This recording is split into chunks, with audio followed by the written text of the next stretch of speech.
గుర్తించకుండా ఈ గవర్నమెంట్ మమ్మల్ని అందరినీ ఎక్కడే వాళ్ళను అరెస్టులు చేసి ఆకలి కొని ధూపని నడి రోడ్డు మీద పొర్లి దొర్లుతుంటే కూడా మమ్మల్ని కూడా గుర్తించలేదు ఈ గవర్నమెంట్. ఎందుకంటే మేము అన్యాయంగా అడుగుతలేము, కనీసం మాకు 18,000 వేతనాలు ఇవ్వాలి, ఫిక్స్డ్ వేతనం ఇవ్వాలి అని చెప్పి మేము కోరుకుంటున్నాం. ఎండలో వానలో గవర్నమెంట్ ఎట్లా పనులు కేటాయిస్తే అట్లా పనులు చేస్తున్నాం. తల్లి పుట్టింది మొదలుకొని బిడ్డ పుట్టింది మొదలుకొని చివరి వరకు మేము కష్టం చేస్తున్నాం, పని చేస్తున్నాం. గర్భవతులకేమి, చిన్నపిల్ల తల్లులకేమి, టీకాలేమి ప్రతి ఒక్కటి మేము చేస్తున్నాం. కానీ మమ్మల్ని గవర్నమెంట్ గుర్తిస్తలేదు. కాబట్టి ఇప్పుడైనా గవర్నమెంట్ మమ్మల్ని ఆశా వర్గాలను గుర్తించి 18,000 వేతనాలు ఫిక్స్డ్ వేతనం చేస్తేనే కానీ మేము ఇటువంటి ధర్నాలు ఎన్నో చేస్తాము. మీరు కానీ గుర్తించకపోతే ఇంకా అనేకమైన ధర్నాలు చేస్తాము. రాంపూర్ విలేజ్ నాది. మేము గత 20 సంవత్సరాలు 30 సంవత్సరాల నుంచి డ్యూటీలు చేసినాం. అయితే మాకు గవర్నమెంట్ మేము టెంట్లు వేసుకొని డిస్ట్రిక్ట్ వనపర్తి కలెక్టర్ ఆఫీస్ దగ్గర ధర్నా చేస్తున్నప్పుడు మా టెంట్ల దగ్గరికి గవర్నమెంట్ కాంగ్రెస్ ప్రభుత్వం వాళ్ళు వచ్చి మాకు ఓటు వేయండి, మేము పదవిలోకి వచ్చిందాడే ఫస్ట్ సంతకము ఆశాల జీతాల 18,000 జీతాల మీదనే మేము ఫస్ట్ సంతకం పెడతామని చెప్పారు. కానీ ఈ రోజు మేము రోడ్ ఎక్కగానే మాకు జీతాలు పడట్లేదు. కాంగ్రెస్ ప్రభుత్వం వచ్చినప్పటి నుంచి రోడ్ ఎక్కితేనే మాకు జీతం, నెల జీతం పడుతుందంటే రోడ్ ఎక్కితేనే జీతం పడుతుంది.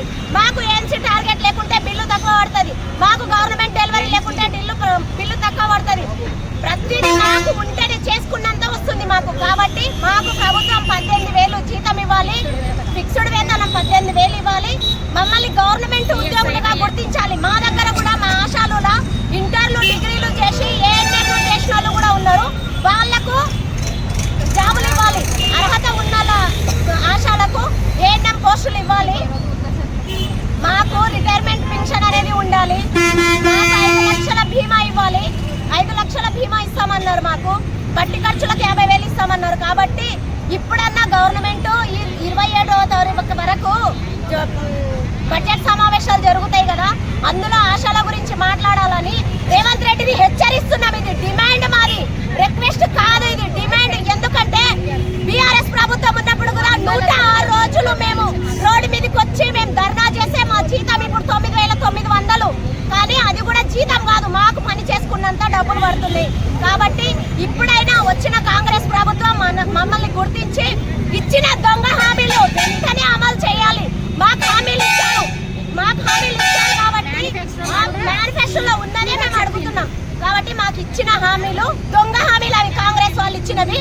మేము వస్తే చేస్తామని చెప్పినందుకు కోరి తెచ్చుకున్నందుకు తెల్లారులు గుద్దిండి అన్నట్టు అయింది మా కథ. కాబట్టి ఖచ్చితంగా మాకు 5 లక్షల బీమా ఇవ్వాలి, గవర్నమెంట్ ఉద్యోగులుగా గుర్తించాలని కాంగ్రెస్ ప్రభుత్వాన్ని డిమాండ్ చేస్తున్నాం.